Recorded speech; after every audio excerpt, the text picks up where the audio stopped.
Hi there. Have you ever experienced a circumstance during your lifetime, whether it was childhood, adolescence, or perhaps your adult life, where you have been traumatized? And we're not going to discuss the levels of trauma or this level of severity, but just trauma, emotional trauma. Because of a circumstance in your life, or maybe a crisis. Maybe it was a life transition that impacted your life so greatly that you drag that with you throughout your life somehow, some way. And it probably showed on how you related to others. And so today I want to talk about that, but I want to share my own personal story about one of the many things that have happened in my life. Hi there, I'm Evelyn Cosme from Evelyn Cosme International, and I'm your leadership strategist for life and work. And I'm just really passionate about helping others improve the quality of their lives, especially women entrepreneurs, professionals, and leaders. Now, what I'm going to share is for everyone, men and women alike, and it doesn't matter what you do in your life. If you're a housewife, if you're at home, retired, no worries. This is for you as well. Now, my story begins when I was a little younger than 10 years old, probably, and I started gaining weight. I was eating everything in sight. I wasn't physically too active by then. I had been playing outdoors a lot, but then other things had happened in my life, which is for another story and another teaching. Now, when I started gaining this weight, it impacted my life, not just my health. I was a little heavier. It was more difficult to move around, but I was weighing, wow, from probably the age of 10 or so, already fluctuating between 145 to 165 pounds or more at times. When that happened at school, I started being bullied. I was called Fatso.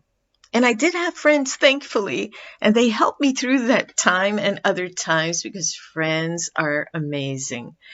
But it was very hard to take that in.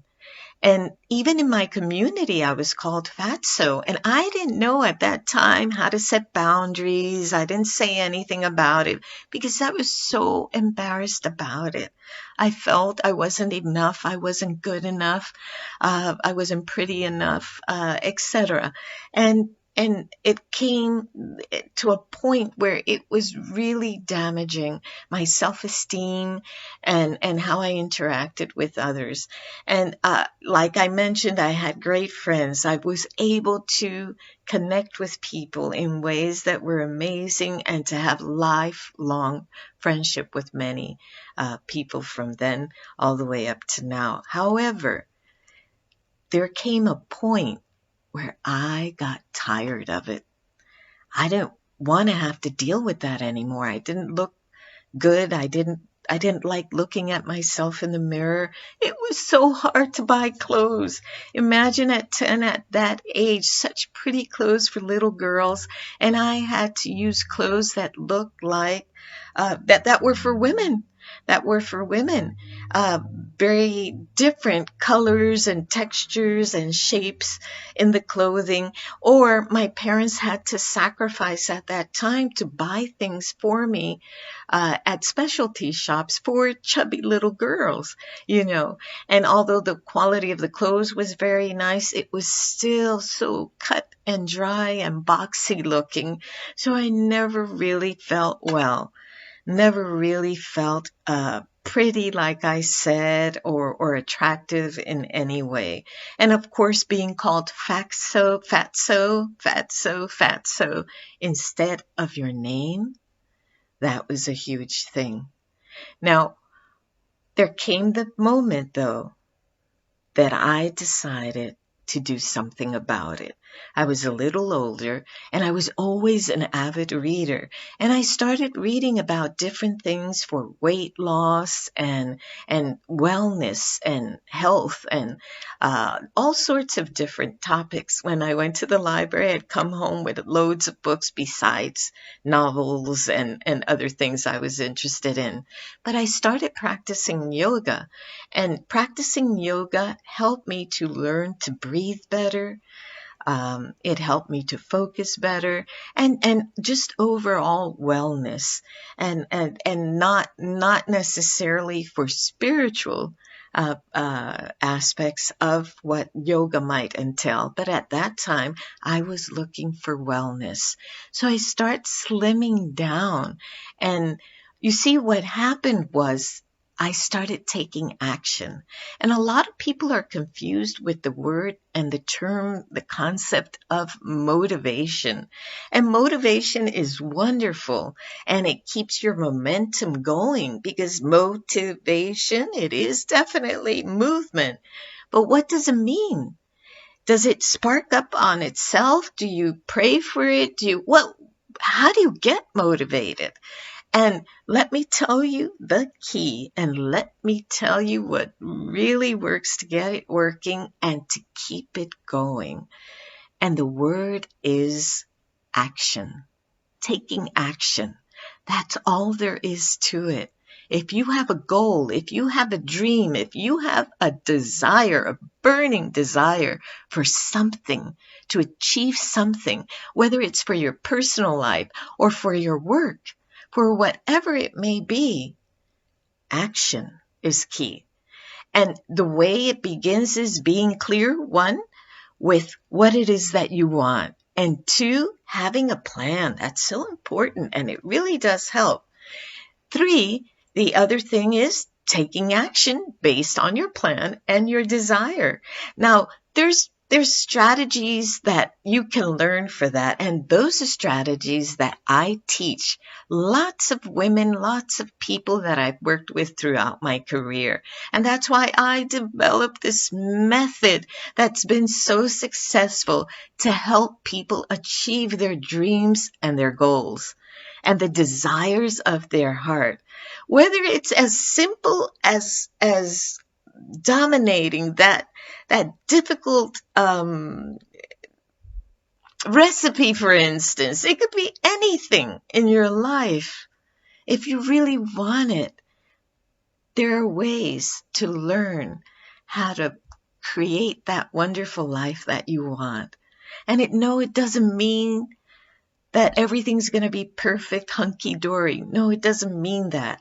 What it means is that you start learning strategies, a method on how to improve the quality of your life, which is what I love doing, as I say so often. And once you do that, when things start happening in your life that aren't aligned with what your plan has been, it's okay, because you'll know how to pick up the pieces and get it going again.